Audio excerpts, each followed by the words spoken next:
Assalamualaikum warahmatullahi wabarakatuh. Selamat pagi dan salam sejahtera bagi kita semua, khusus bagi adik-adik para pencari ilmu. Welcome back. Kita sudah lama nggak ketemu. Hari ini kita ulas kembali gitu ya. Masih dalam suasana COVID-19. Kita harus semakin waspada, menjaga diri penting gitu ya. Karena kalau diri kita sudah tidak sehat, tentunya nantinya materi yang akan kita pelajari, materi yang sudah kita dapatkan tidak dapat kita pahami secara sempurna saat kemudian kondisi kita sakit. Maka fokus juga lindungi diri, fokus juga untuk belajar, dan kuncinya tetap bahagia seperti itu. Oke. Baik, kita lanjutkan pertemuan dalam sesi bantuan hukum ya. Kali ini kita masuk ke dalam sesi pertemuan tentang bagaimana akses keadilan bagi masyarakat miskin. Tentunya kita harus pahami apa yang melatar belakangi bantuan hukum ya, atau access to justice gitu ya, atau jalan menuju keadilan bagi masyarakat miskin itu apa yang melatar belakangi. Tentu yang melatar belakangi di sini adalah bagaimana pengadilan itu yang kita ketahui hari ini sebagai tempat konfrontasi. Istilahnya itu adalah konfrontasi antara manusia dengan manusia, peperangan gitu ya, peperangan hak gitu ya, atau pembelaan terhadap hak antara manusia dengan manusia di suatu majelis yang mulia. Maka di dalam konfrontasi tersebut antara pihak yang satu dengan pihak yang lainnya gitu ya, manusia yang satu dengan manusia yang lainnya, tentu harusnya seimbang, diberikan kesempatan gitu ya. Walaupun mungkin kedudukan dalam hal ininya mungkin pasti akan sangat beda. Itu dia gitu ya. Contohnya faktor ekonomi, faktor pengetahuan itu tentu berbeda. Maka jika tidak seimbang gitu ya, tidak seimbang kedudukan para pihak, sejatinya di sini harus diseimbangkan setidaknya dalam proses hukumnya. Ada kesamaan, ada equality gitu ya, ada kesamaan di muka peradilan bahwa A maupun B, manusia yang satu dengan manusia yang lainnya, ini kedudukannya sama.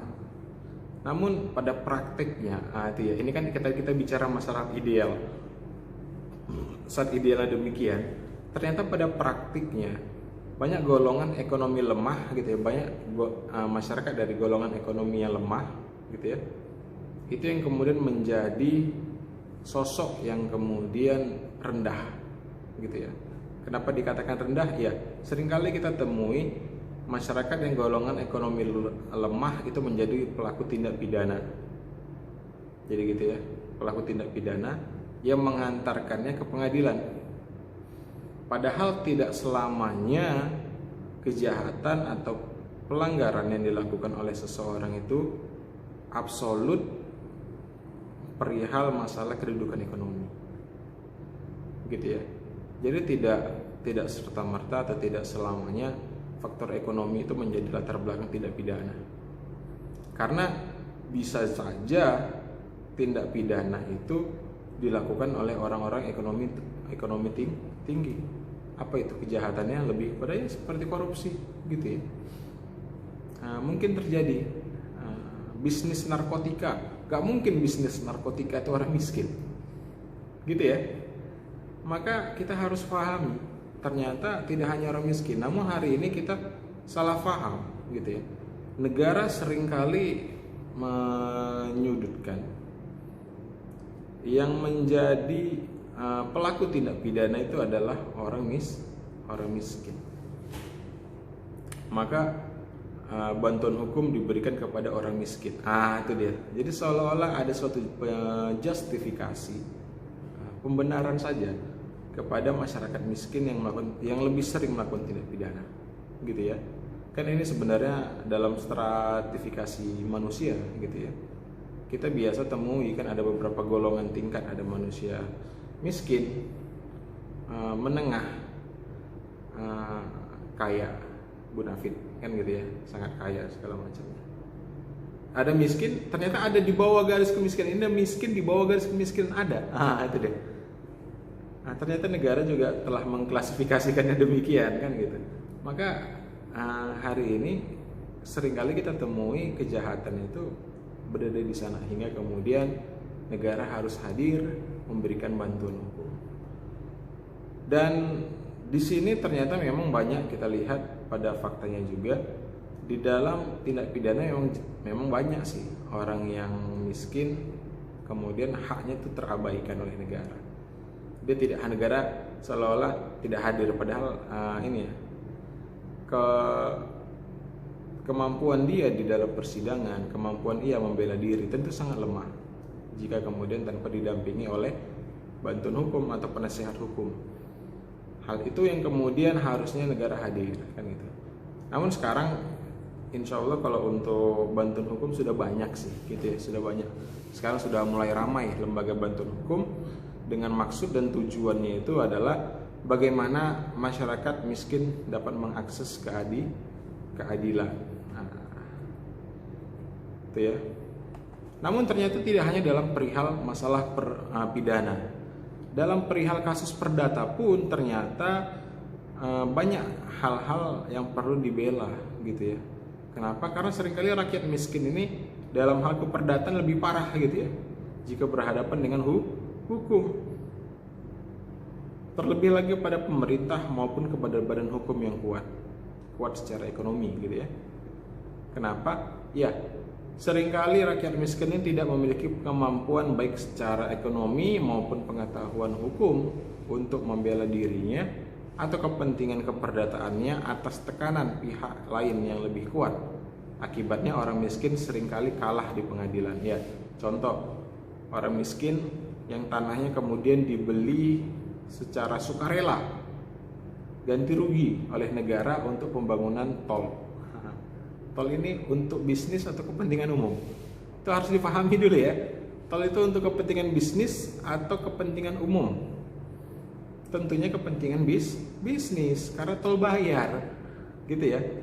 Ada ekonomi, nilai ekonomi di dalamnya. Maka dalam melakukan upaya pembebasan lahannya, sejatinya negara harus hadir dan bersikap adil terhadap pemilik lahan. Walaupun tentu pasti lahannya dinilai murah.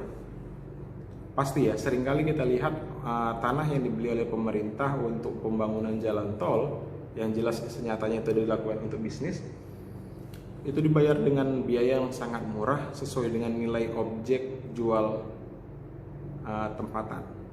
Itu sih sebenarnya kurang fair gitu ya. Jual yang memaksa, membelinya memaksa, kemudian dengan harga murah. Ini kan gaya yang sebenarnya tidak oke. Harusnya beli dengan harga yang wajar, harga yang kemudian bisa diterima oleh masyarakat, sehingga nilai kebermanfaatan tanah yang kemudian misal itu adalah kebun gitu ya, diambil tanahnya oleh pemerintah, diukur juga nilai kebermanfaatan tanah. Saat kemudian diukur nilai kebermanfaatan tanah, maka biasanya nilai itu bisa lebih tinggi dan agak terangkat ekonomi masyarakat gitu ya. Itu menjadi perhatian. Maka dalam prinsip equality before the law, setiap manusia itu memiliki hak gitu ya. Setiap orang itu memiliki hak di hadapan hukum dengan kedudukan yang sama. Jadi saat kemudian yang kaya didampingi oleh advokat profesional dan yang miskin juga harusnya didampingi oleh advokat profesional gitu ya. Bagaimana profesional advokatnya? Ya tentu advokat yang kemudian profesional hari ini itu seringkali diidentikan dengan suatu proses jasa yang sifatnya profit. Jarang sekali bantuan hukum itu profesional, seringkali demikian. Padahal itu ini ya, bukan tidak mungkin. Masih banyak kok ternyata lembaga bantuan hukum yang masih bisa menjaga kredibilitas dan idealismenya. Saat kemudian dimintai bantuan hukum, dia pasti hadir. Gitu ya. Contohnya kita ada lembaga bantuan hukum, Pusat Advokasi Hukum dan Hak Asasi Manusia Riau. Itu kebetulan saya direkturnya. Kita biasa melakukan bantuan-bantuan hukum ya secara profesional, walaupun konsepnya itu adalah bantuan hukum. Di mana alamatnya Pak gitu ya? Boleh magang nggak? Boleh gitu ya. alamat kita di Jalan Nangka. Nanti kontak-kontak aja, kita berikan alamatnya di dalam ini caption di bawah nanti. Demikian, gitu ya. Lalu prinsip praduga tak bersalah. Prinsip ini ya, asas praduga tak bersalah ini menjadi suatu yang penting diberikan kepada setiap orang, setiap warga negara atas setiap permasalahan hukum yang ada padanya. Tentu banyak orang yang memiliki masalah hukum, namun anggapan yang muncul di masyarakat, anggapan yang muncul di kepolisian, anggapan yang muncul di kejaksaan, bahkan ke majelis hakim, ada yang mengatakan mungkin ya dia memang pelaku gitu, atau orang yang berlaku salah gitu ya. Itu harusnya kita ini kan hanya dugaan, masih dugaan. Seseorang itu harus kita anggap tidak bersalah sampai kemudian putusan pengadilan yang memutuskan bahwa ia memang bersalah gitu ya. Lalu apa yang menjadi dasar hukum bantuan hukum untuk orang miskin? Ada banyak. Ada dalam Undang-Undang 1945, ada Undang-Undang dasar Undang-Undang tentang advokat, ada Undang-Undang bantuan hukum gitu ya. Dan ada banyak sekali yang sifatnya itu sebenarnya untuk memproteksi bagaimana hak-hak daripada masyarakat miskin gitu ya, agar tidak dizalimi. Bisa kita ketahui sejatinya di sini ada beberapa pelaksana bantuan hukum bagi orang miskin. Yang pertama itu adalah LBH atau Lembaga Bantuan Hukum. Lembaga Bantuan Hukum ini dapat kita pisahkan menjadi dua bagian. Yang pertama, lembaga bantuan hukum yang sudah disertifikasi ya oleh Kementerian Hukum dan HAM, dan satu lagi ada lembaga bantuan hukum yang belum tersertifikasi. Bantuan hukum yang sudah tersertifikasi oleh Hukum dan HAM, Kementerian Hukum dan HAM, itu yang kemudian memiliki anggaran yang kompensasi lah sebenarnya, anggaran yang dibuat untuk mengkompensasi jasa hukum yang diberikan kepada setiap masyarakat miskin. Itu dia, walaupun mungkin jumlahnya tidak besar, namun cukuplah untuk mengcover operasional dalam kota gitu ya.